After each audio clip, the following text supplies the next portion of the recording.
I'm excited that we have Brendan Rogers present today.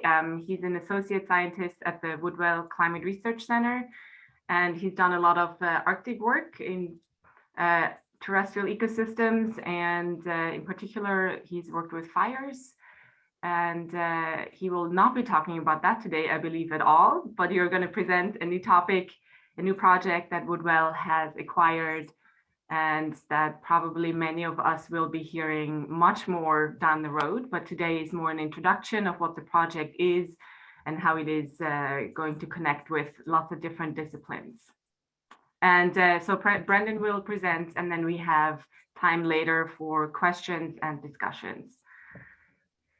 Yeah, Brendan, I'm going to give you the floor now. Sounds good. And yeah, sorry, I don't think I give many presentations without fire, so I did manage to put fire in here a little bit. But you're right, there's a lot of other topics. Okay, so let me share my screen and then do that. Okay, so we should be good to go. I assume you're all seeing the big version of the slides. Yep, okay. All right, so yeah, it's really my pleasure. Thank you to IARPC for letting me introduce this new project. It's called Permafrost Pathways, Connecting Science, People, and Policy for Arctic Justice and Global Climate. I also thank you all for standing with us for the reschedule. My cough will come up. I have a lingering cough from COVID, but I caught COVID about 2 days before the original one, so we had to reschedule. So anyways, I'm really excited to present on this and get feedback, and then yeah, continue conversations with many of you afterwards. So this is a sort of a large collaborative project, includes a number of institutions. Woodwell Climate Research Center, where I'm at, is the lead institutions, but our primary partners are also listed here. The Belfer Center at Harvard, Arctic Initiative, led by John Holdren, and then the Alaska Institute for Justice, led by Robin Bronin. And also just start by saying that Woodwell Climate Research Center is located on the traditional and sacred lands of the Wampanoag people, who still occupy this land and whose history, language, and traditional ways of life are key for influencing this vibrant community still. I'll start the presentation with some brief background information. I'm sure many of you are aware of all of this, but nonetheless, you know, all of this is really motivated by the fact that the Arctic is warming, you know, somewhere between 2 and 4 times as fast as the rest of the planet. Here, this is a representation of polar amplification or Arctic warming, represented as red topography. So essentially, those red mountains you see in the Arctic are indicative of how fast it's been warming compared to the rest of the planet. With this warming, we're expecting a considerable loss of permafrost across the northern hemisphere. So this map shows roughly current or historical permafrost coverage. It covers roughly 15% or so of northern hemisphere land. And then looking at this paper published a few years ago now, here's what was modeled to be left by the end of 2100 under high emissions RCP 8.5 scenario. So the dark green is what's left, and the light green is what has been lost in terms of near surface permafrost. And you know, it's really quite dramatic. It's quite staggering. And you know, I think this really sort of emphasizes that the decisions that we make now as a sort of global society in terms of fossil fuel and land use emissions really matter and make a large difference in terms of, in this case, how much permafrost we wind up losing. Of course, one of the primary issues with permafrost thaw globally is the permafrost carbon feedback. Again, most of you probably know, but permafrost contains roughly 1.5 trillion tons or so of carbon, which is approximately 3 times the world's above ground forest biomass and about twice what's in the atmosphere. So we're talking about a large volume of carbon. We certainly don't expect it all to be emitted, but even a small fraction would make a big difference. And, you know, and so the feedback we're looking at is with warming and accelerated warming in the Arctic. This leads via a number of mechanisms to permafrost thaw, and then carbon emissions, mainly in the form of CO2 and methane, that then feed back to affect climate. And, you know, this feedback loop is important, but largely, I would say, not accounted for in global climate scenarios and global carbon budgets. So here's just a kind of representation of the range that we sort of see from studies, models, projections, expert assessments. I mean, the fact is we really don't know how big this feedback is going to be, in part because we don't know what the climate trajectory is going to be. But carbon emissions from permafrost are expected to be anywhere from, in terms of petagrams carbon, which the science community typically uses, between about 30 and say 150 petagrams of carbon by 2100. And then in terms of gigaton CO2, which is more what the policy community looks at, it's roughly between 100 and 550. And those upper estimates are on par with cumulative emissions from a country such as the US if it continued at its current rate. And of course, we hope that does not happen. But if it did so, it would be on par with permafrost emissions, and permafrost could potentially be even larger. So it's clearly a big deal. Again, especially considering this information is largely left out of climate projections and allowable remaining human carbon budgets. Moreover, Thaw today is also creating a climate justice crisis for Arctic residents who live in thawing permafrost landscapes, leading to infrastructure damage, threatening ways of living. I took this photo on a pretty staggering visit for myself to a Native Alaskan village in the Yukon Kuskokwim Delta a few years ago. And the hard reality is that some of these villages are making awful decisions about whether to stay or to relocate their entire village. And if they decide to do that, they're receiving essentially no support from the US government. So there's both global and local impacts. So to address these issues, we just launched this new project. It's a 6-year-long project called Permafrost Pathways. It's funded through an organization called the TED Audacious Project. Essentially, they engage a variety of philanthropists that are trying to catalyze, big solutions to some of the world's most pressing challenges.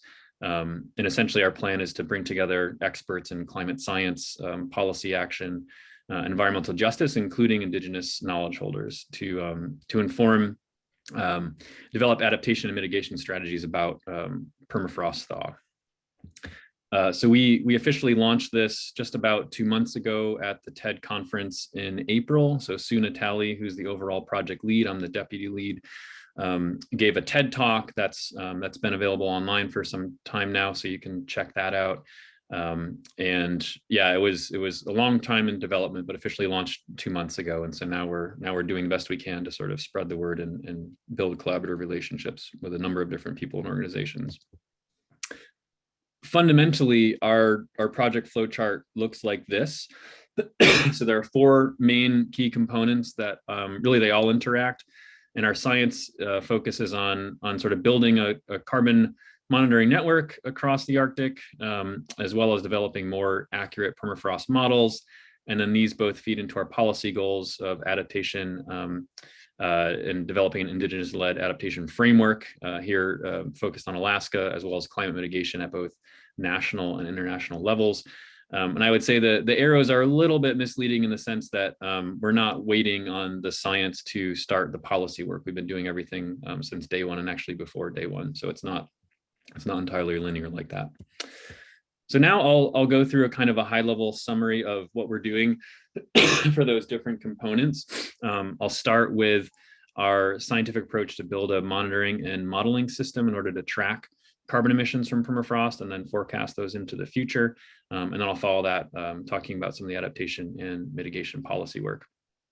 And I would start by just saying that the science that we're doing, and a lot of you on the line are also doing, is vital for a couple different reasons, both in terms of the science itself and then in terms of how it can influence different audiences, including policymakers. And one is that right now we currently don't really have a great handle on the carbon budget of the permafrost zone. So which ecosystems are starting to transition from a carbon sink to a carbon source? So where and when that's happening? What are the main factors governing this, et cetera?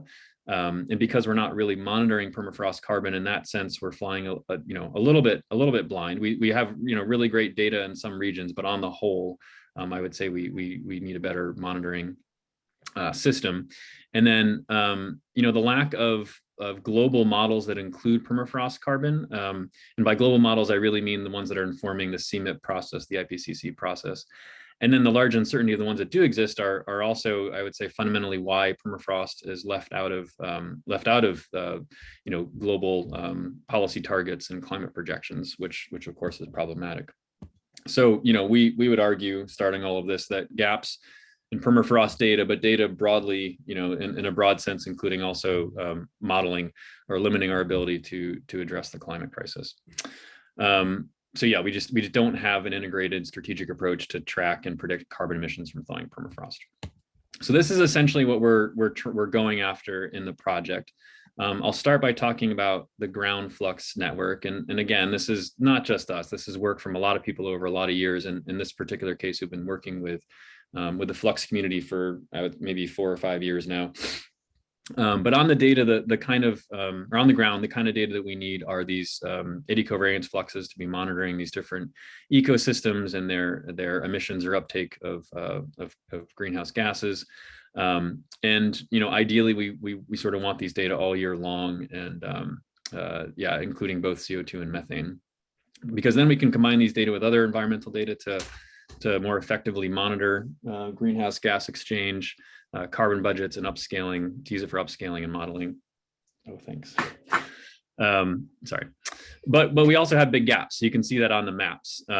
Historically, these flux stations were established, by different researchers for different purposes, with no one entity monitoring. This map is showing current eddy covariance towers across the Arctic boreal zone.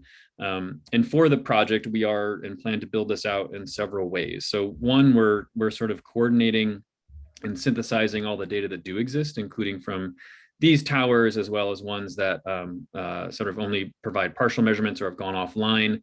And these data are still really, really valuable for understanding and modeling, but they previously weren't compiled into one place. So just as a start of that, we published our first database back in January for CO2 called the ABC Flux database. And now we're working on the methane aspect of it.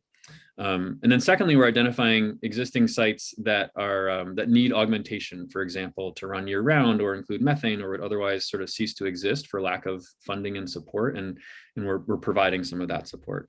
And then third, we're deploying new towers in what we sort of view as critically undersampled regions. So to do that, this is what that map is showing. To do this, we're using techniques to look at, which environments across the permafrost zone are pretty well covered by the existing network. For example, a given area or location might not have a tower, but there exists one in a similar environment and climate elsewhere. And then which areas are just not well represented. And that, again, that's what the map shows. So the areas with a lower extrapolation index, or EI, so the yellow and orange colors, those are areas that are better covered, and the opposite for the blues and purples. And as for obvious reasons, we're focusing our efforts now this year, not in Russia. We're focusing mostly in Canada this summer. Secondly, because we know we can't get all the information we need from field measurements alone, and for example, we're seeing increasing disturbances across the Arctic, and here's where I'm getting into fire a little bit. So showing examples of wildfire and abrupt permafrost thaw, a retrogressive thaw slump. These are not necessarily happening at established field sites, and we know that they can be very important in terms of sort of net carbon impacts. So for that, we're relying on remote sensing. On the left, you can see some just kind of very recent preliminary results. We're using Landsat Sentinel data to map circumpolar wildfires using convolutional neural networks, and we think it's quite promising. The example there is training models in Canada and applying them to Alaska. Our ultimate goal here is to be mapping fires across the Arctic boreal zone at 30 meters resolution, but also to derive wall-to-wall products at slightly coarser 500 meter resolution. And then a near real-time burned area product, which we think is really important for communication, sort of current events, especially during the summer, and reporting, for example, such as the NOAA Arctic Report Card.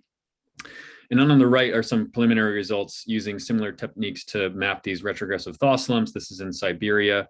This is a little bit new for us, so we're now starting to coordinate as much as we can with other groups out there that are doing similar things. And I think I would say one barrier right now to ultimately doing this Pan-Arctic is the availability of high resolution imagery, which you really need for these, generally higher than like Landsat resolution. And again, ultimately, we hope to derive circumpolar maps of these disturbances for monitoring, but also to feed into our models, which I'll talk about now. So the third big science component of our project is on improving permafrost carbon feedbacks within models. And we're mostly focusing on a terrestrial ecosystem model called DVM-DOS-TEM that's been developed over years, primarily from researchers at UAF, University of Alaska Fairbanks. So we're working closely with some of them on 3 tasks to build out this model. So one, we're building a data assimilation version of this model. So we're integrating site level data, but plan to also integrate remote sensing data to sort of optimize parameters and provide initial conditions and potentially update some state variables that we believe will result in both more accurate sort of near-term forecasts, but also longer-term projections. We're also focusing on some process level development that we think is important for better representing permafrost carbon dynamics. So we have 4 main foci there. One is fire, one is generally abrupt permafrost thaw, thermokarst processes, as well as aquatic transport and fluxes, and then methane in general. And then third, we're just applying our model across the Arctic, but we're hoping, we're planning to do so at relatively high resolution, both to be able to better capture some of these processes, but also to provide output at a usable scale for local and regional decision making. So our plan is to forge some new ground, but at the same time, we also are deriving plans to be working with other international modeling teams, especially the global modeling teams, to include permafrost carbon, and then secondly, to start improving the process representation of permafrost carbon dynamics, so that we can, in some sense, all get to the same place, and hopes that the next IPCC, has a much better representation and accounting of permafrost carbon feedback. And then finally, on the modeling, we're also, we recognize, part of the issue with translating the science into policy is that the projections sometimes are not those that can be easily used by the policy community. So for example, the climate policy community globally is much more focused on like 1.5 and 2 degrees scenarios than they are on like SSP and RCP scenarios. So the way that we're kind of bridging that gap is we're also using a reduced complexity Earth system model here. It's called OSCAR, and here's just some kind of preliminary results for our first shot at this. We haven't quite submitted it for publication, but we're close. It has a relatively simple representation of permafrost carbon based on 4 land surface models. And then we integrated relatively simple, but we hope robust representations of fire, abrupt thaw, and fire permafrost interactions. And eventually the idea is to have the more mechanistic process-based ecosystem model inform this model with its projections, so that we're kind of building that bridge. But for now, we thought we might as well try a first shot at this because of how important it is, and we hope to, like I said, submit that relatively soon. So those are our main scientific efforts, but we also recognize that even the best science just isn't enough sometimes in order to enact change. So we need to be getting it into the hands of people that can really do something about it, and that's where our mitigation work comes in. And again, ultimately to properly account for permafrost carbon feedback in global climate policy and emissions reductions targets. So that's kind of motivated by this statement that current global climate policy largely ignores emissions from permafrost, and as a result, we think emissions targets to remain under thresholds like 2 or especially 1.5 are therefore somewhat inaccurate. And it just will ultimately make it challenging to keep temperature below those thresholds. Permafrost emissions will sort of happen regardless whether or not we devise policies to account for it. So we might as well have the best information, right?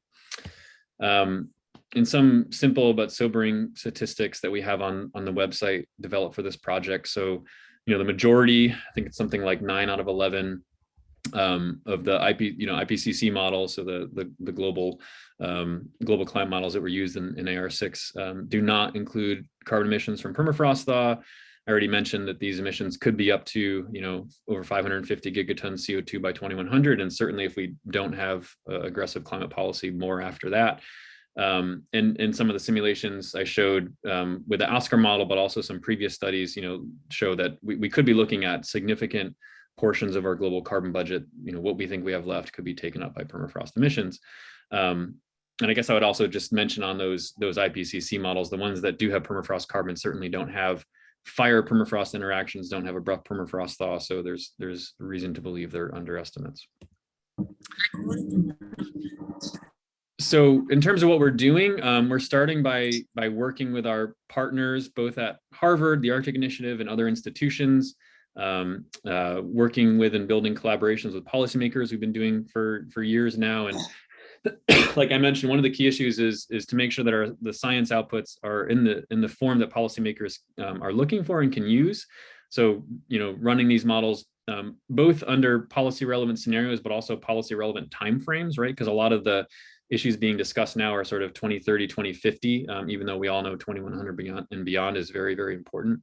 And then, building these relationships so we can get the results to decision makers, both through the sort of formal pathways, IPCC, but also a lot of the information exchange and decision making happens kind of on the side. So it's helpful to be involved in sort of like policy relevant events. Like we have some people at the Bonn Intercessional right now and COP and things like that.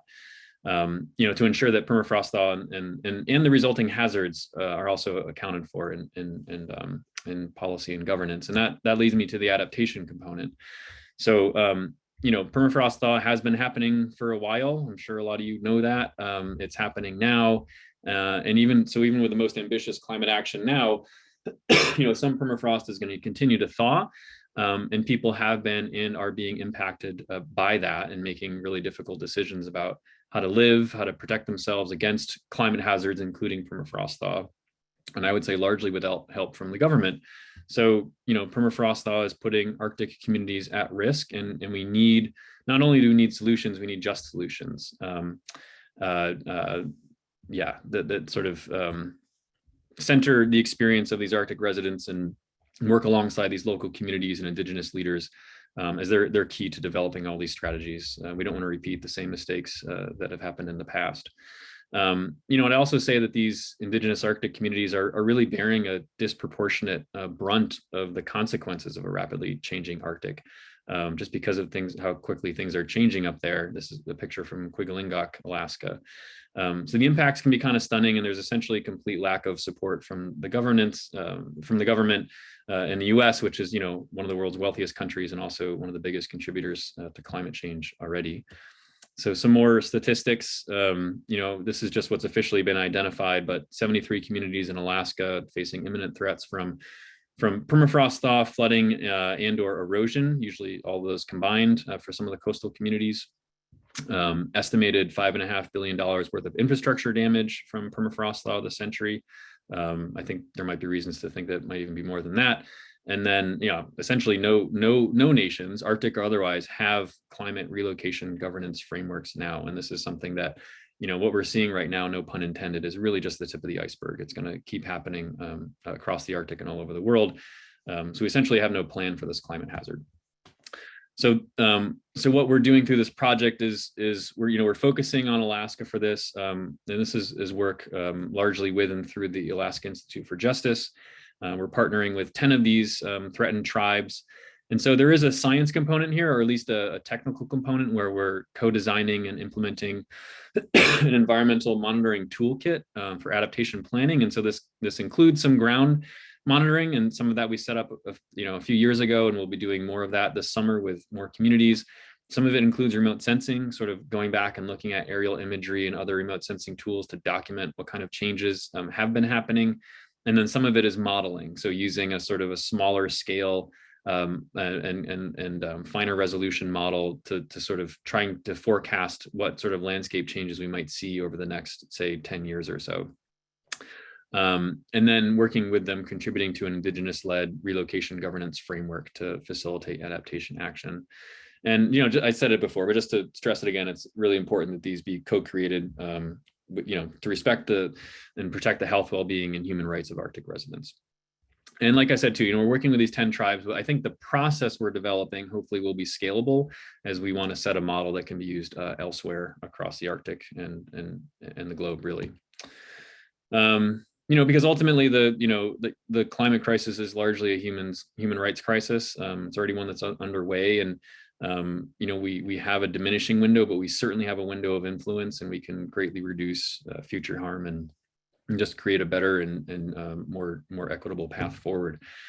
So so that's all I have for this presentation. I mean, we're just starting, so we don't have a lot of results, but yeah, I'd love to sort of keep some discussions going with some of you on different aspects, hear any feedback.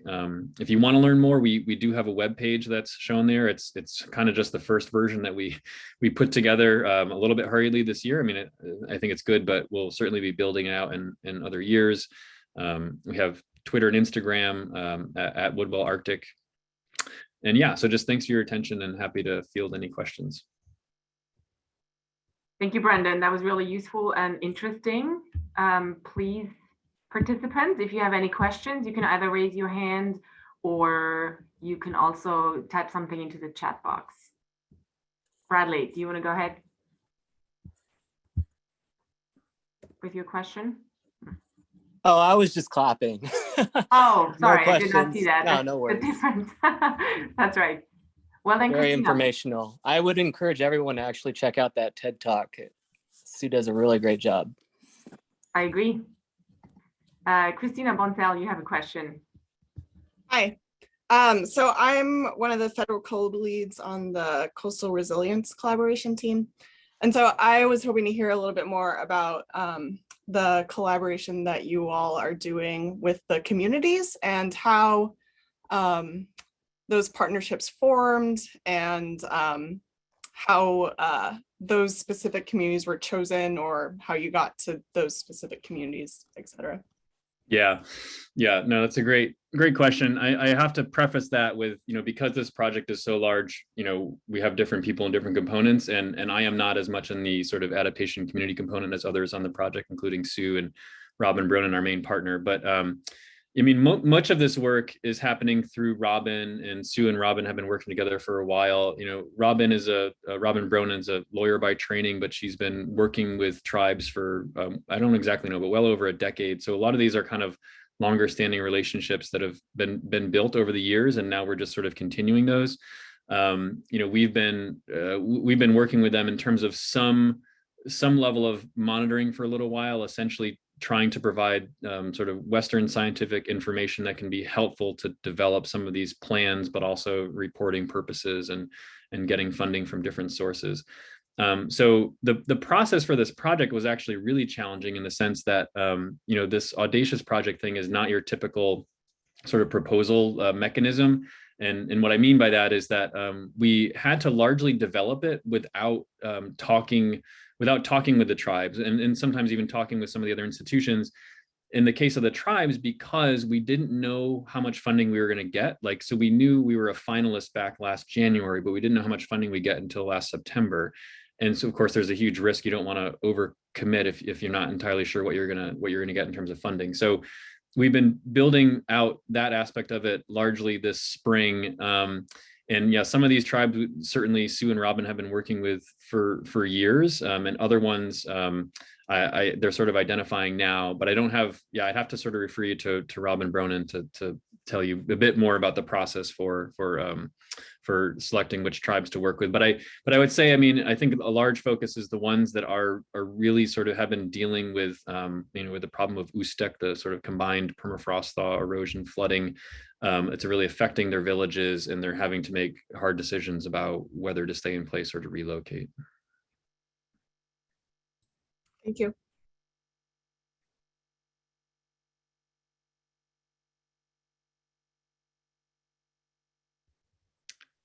Melissa, go ahead. Yeah, I have a kind of a follow-up question about that with work on the communities. And I'm not sure if you'll be able to answer this, but I'll put it out there anyways. I guess, what is so you've talked about, so you're working with communities, you talked about monitoring and developing adaptation mitigation strategies, but I'm just curious, do you have, what is the actionable, on the ground, activities you have planned, or if you're not kind of at that stage of figuring that out. So in terms of what kind of adaptation strategies can you realistically do with the communities within the context of this project? Yeah, no, that's also a good question. So Part of it is we are figuring it out now because, you know, we like other projects don't want to sort of come into this and have everything figured out at the outset. We need to be working with them to figure out what makes the most sense from their end. I can tell you what I do know right now, which is that, you know, part of the reporting process with the current systems that are set up both with state and national governments, there's a sort of a very lengthy process and a lot of documentation needed about the impacts because they don't typically fall like FEMA, for example, right? So they'll deal with like very immediate impacts from hurricanes and other storms, but a lot of these impacts are called slow onset events. And so it's challenging to be able to get information about them in order to get funding. So part of the thing we've been doing and are continuing to do this summer is, you know, set up on the ground monitoring, but we also know that this is a long-term process. So we're also using, you know, remote sensing to go back and look at these changes over time. And in terms of the planning, you know, we're sort of running our models to be able to say, okay, you know, where in the landscape, if you are making that awful decision to relocate, might be a good place to go. We're also right now developing apps. So we have, I didn't really talk about it, but we also have a partnership with Esri, the sort of global mapping company. And so that they've been really, really helpful. And we're developing apps right now, both in terms of to sort of relay information about upcoming storm impacts for some of these villages, but also to collect information after storms come in terms of, you know, what was the damage? Was anyone hurt? You know, to be able to report that in a more efficient way, have that information shared among the tribes and then come back to us to be able to handle for reporting purposes. You know, the larger question of the sort of adaptation plans and governance framework is really something a little bit outside of my personal expertise. And Robin Bronin is the expert here in terms of what might happen as far as the project goes. But I think it's just critical to be aware that one doesn't really exist right now, both in the US and other countries, in terms of, you know, what is the framework for dealing with these events? Like what can the government actually support and what can the government do? And right now there's just way more questions than there are answers. So yeah, we can have follow-up, or we can maybe talk with Robin a little bit more about what that might look like in the coming years. But again, all of this needs to be developed with the tribes. So those are conversations that we're just having right, you know, this summer. Thanks, Brendan. Peter Davis. You're muted. You're muted. All right, let's fix that. Try again. I'm Peter Davies. I'm with the Polar Institute at the Wilson Center, and I have a question regarding the challenges that we have with collaboration, with science, with data, and geopolitical on the Siberian Russian side of the Arctic, given what's happened. And the question I have is, you know, if we are for some extended period of time limited in what can be done there in terms of the ideas of installing new flux towers there or collaborations. What's your take on the existing data that we have already from Siberia on permafrost, and what can be done with that? Yeah, it's a good question, and one that comes up honestly kind of frequently now. So yeah, I mean, for many, many reasons, what's happening is unfortunate. It's a tragedy. On the science side, I guess I would answer that from a couple different angles. So one, yes, data do exist. We have, you know, in terms of the data, there's lots of different kind of data, right? But in terms of the data, we're some of the primary data we're interested in terms of carbon dioxide and methane fluxes. We have some data from Russia and Siberia. Considering how large a region it is, yeah, I mean, there's no getting around it that it is a big gap. And when we began this project, that was one of our primary gaps to try to fill with sending out new instrumentation. We were already having those talks. We were literally, you know, just about to send some methane sensors and some other instruments out to places in Siberia when the invasion happened. So that was all put on hold. I guess what I would say is that, you know, for some of the work that we're doing, well, okay, just on the ground flux network side of things, yeah, we can't do anything there now. We're also recognizing that our project is 6 years. We're very much hoping that what we're doing doesn't end in 6 years, right? We're trying to build something, you know, with the science community, with the flux community that can be sustained. So we're hopeful, I guess, that in coming years, whether it be next year, 2-3 years down the road, situation will change and we can get back into Russia to be setting up new instrumentation and working with Russians and exchanging funds and all that. So it's not like we're not sort of thinking of it as completely lost at this stage. The other thing is that a lot of the work that we are doing is sort of can happen regardless, in the sense like some of the remote sensing work and the modeling work. We can't be integrating new data from new stations in Russia, but we have some older data that we can integrate. And at the end of the day, like all the science that we and you all are doing are, of course, it's critical. It's absolutely critical.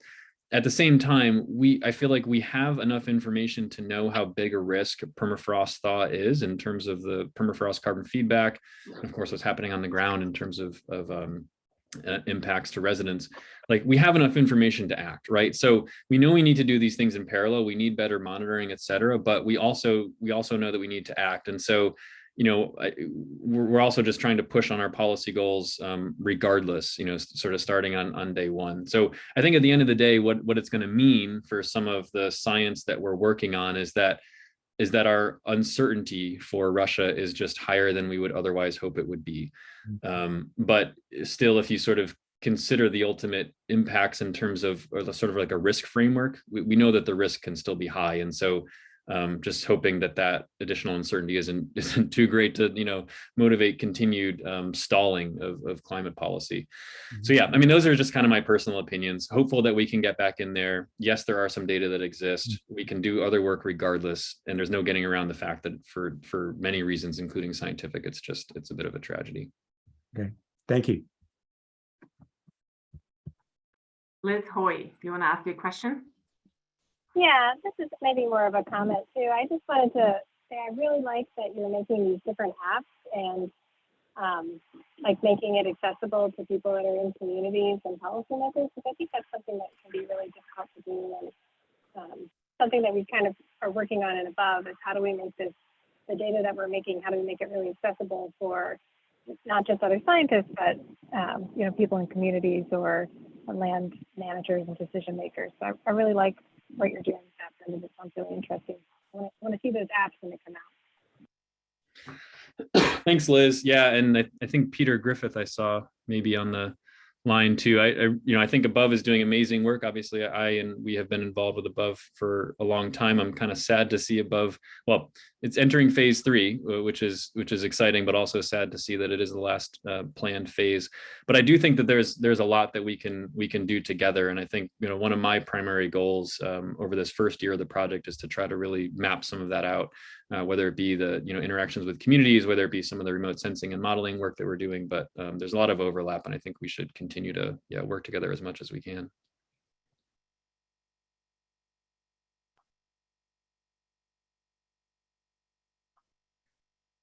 Vladimir,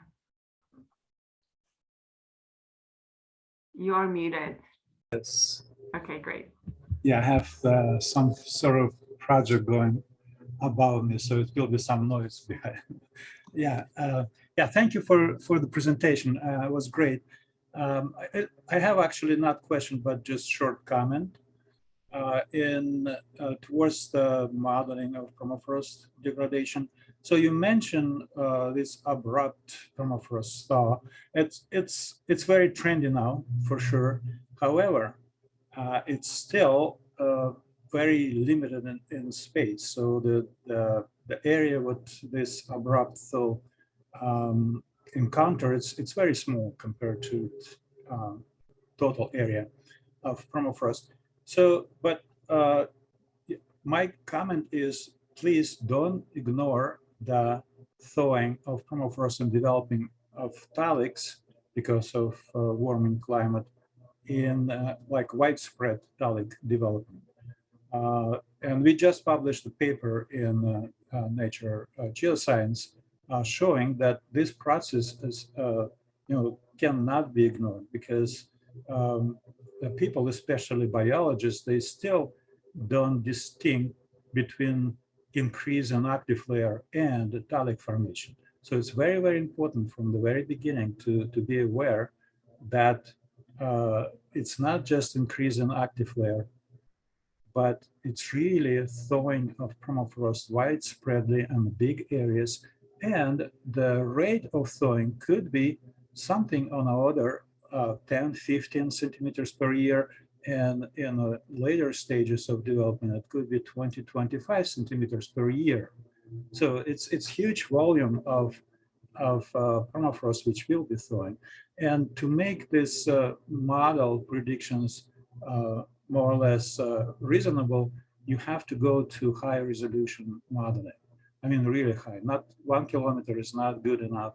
You have to really kind of approach, well, try to do something to really model, include this ecotype kind of approach that require much higher resolution in modeling.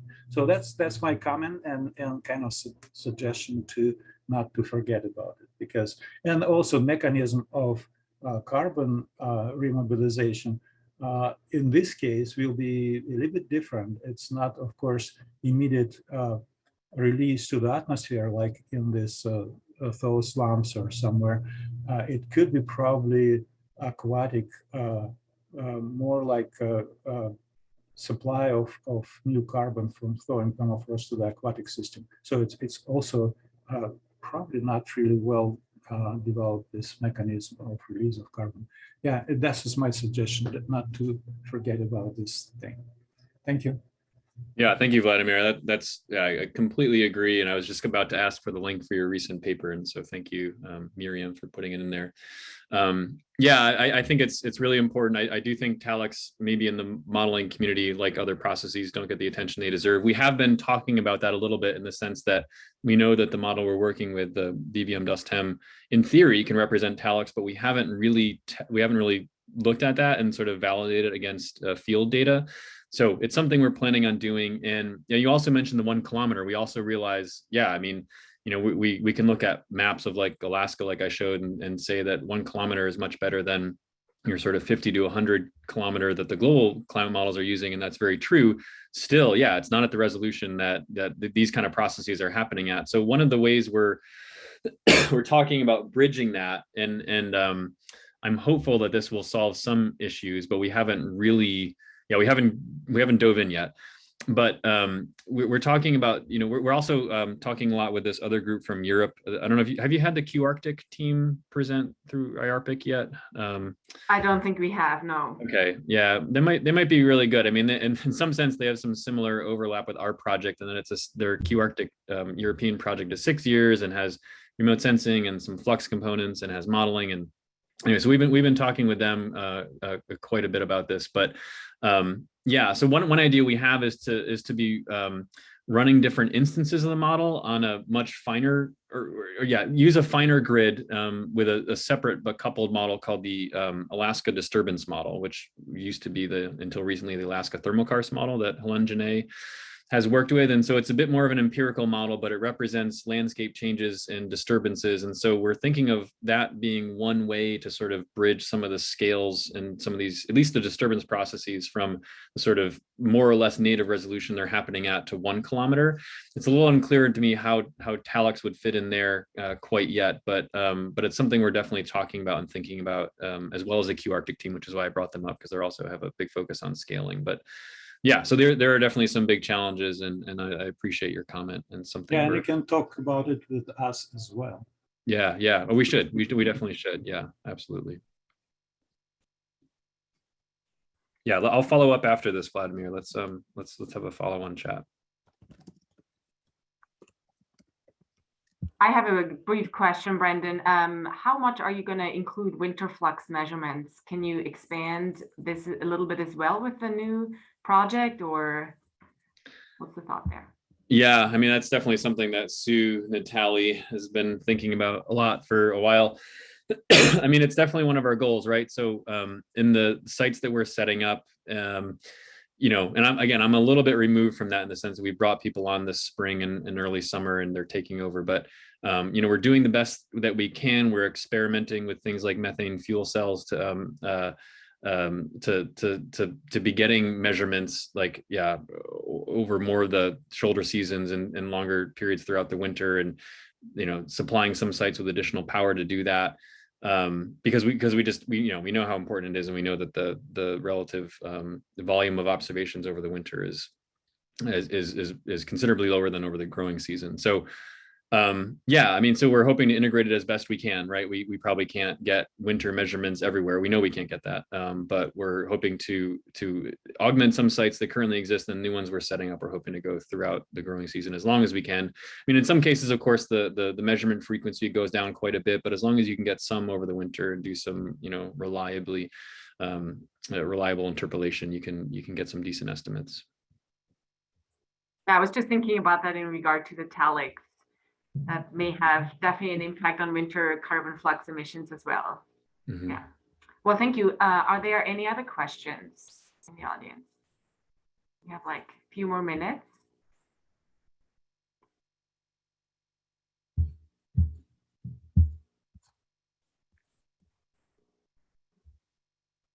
I may otherwise ask another question, Brandon, if you don't mind. Does your project include a major outreach component in the educational sector as well? So far, I've heard a lot about the policy outreach, which I'm very excited about, and I'm curious if you are thinking about doing lots of educational outreach as well. Yeah, I mean, it's something that we all love and are interested in, I would say. When we went through the often long process of identifying our key audiences, so that's something that we had many conversations and spreadsheets and flowcharts about. We thought like we can't get to all audiences, right? So so we know that we're going to be working with and reaching the scientific community just because we're scientists. We publish papers, we go to meetings, we have these kind of presentations. So we're not, we're not as, I guess, concerned about that in terms of how to move forward. In terms of our policy goals, we really sort of identified, policymakers, I would say the sort of media and who they reach as the primary targets for a lot that we're doing. That said, we are also engaging in some educational activities that will reach a variety of audiences. So just to give a couple of examples, we had our second annual data, what was it called? Stories workshop, I think. Basically, it was working with the Arctic Initiative, bringing on students who come from a variety of different disciplines, not necessarily the science, but helping to build these Esri story maps. So this is coming from our partnership with Esri.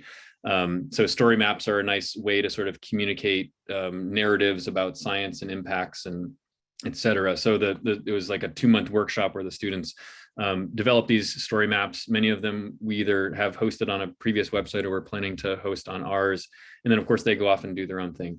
We're also working with a UK-based company now called Future Learn to develop some permafrost and permafrost carbon materials, and they seem like they have kind of a wide reach, and they have a variety of people who participate. So both the more traditional education demographics, but also it does seem like policy folks or their staffers can potentially tune in, and I think we'll just kind of seek that out as it goes along. I say, the more pure education wasn't something that we designed from the outset as like top priority for the project, but we recognize how important it is and for a variety of reasons. And it's something that we continually do. We just, it's a little bit at this stage, a little bit more ad hoc, I guess I would say. That's great. Yeah. And you cannot do everything. I would also like to point out that Bradley Gabe put in the TED Talk that Sue Natali had gave in April, if you're curious to watch it. And I just looked at it and I think it has like 750,000 views already, which seems like a lot for a science-based presentation. So I encourage you to watch that as well. If there are no further questions, Meredith, should we transition into maybe there are some updates that are relevant to the community, or is there something on your side you would like to point out? Just that the permafrost team is having another meeting in June, and that's on June 29th, and we'll be hearing from Jeff Curry with the State of Alaska Department of Transportation. Miriam, do you have any more information on that meeting? I don't think he sent a title yet. I could be wrong, but yeah, he's going to be talking about engineering challenges with building on permafrost. And just another note that the recording of this will be posted on the event page for this meeting, probably today, maybe by next Thursday, if not. And then otherwise, yeah, I think good time to open it up for further updates from the community. Yeah, and I see that Umberto has a hand raised, so please go ahead with a question or comment. Hi, hello.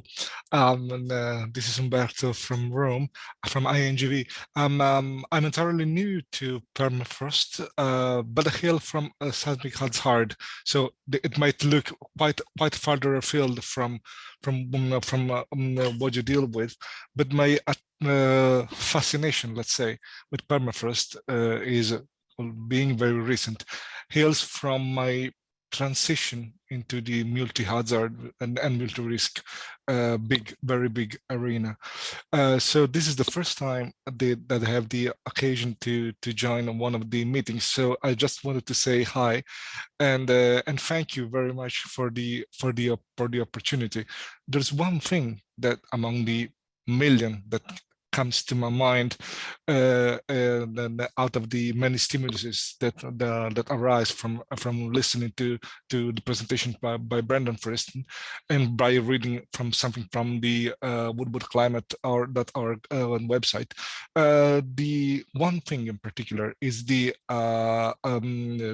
amount by which, the unknown amount by which the carbon release is misjudged because of the enormous difficulty into gauging the exact amount or the exact estimates due to permafrost thawing. This, from a multi-hazard perspective, has a potentially gigantic impact onto the volumes that today and tomorrow we are supposed, one way or another, to the volumes of CO2 that we are supposed to inject using carbon capture storage, which in itself is an enormous issue.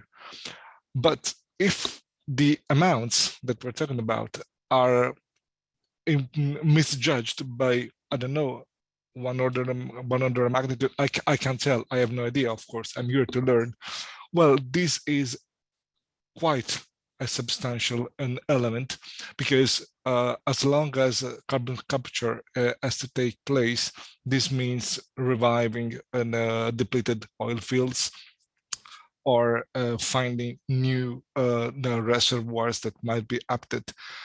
So once again, this is to follow up on some of the statements that have been made, which I underscribe, which I underwrite entirely, on how much the effects of permafrost thawing have a rollout on a snowball effect, let's say, onto well, the rest of the world at all, quite possibly much more than the rest of the world is aware of. Thank you for the opportunity and the stimuluses, and I very much look forward to have some ways of interacting in the future.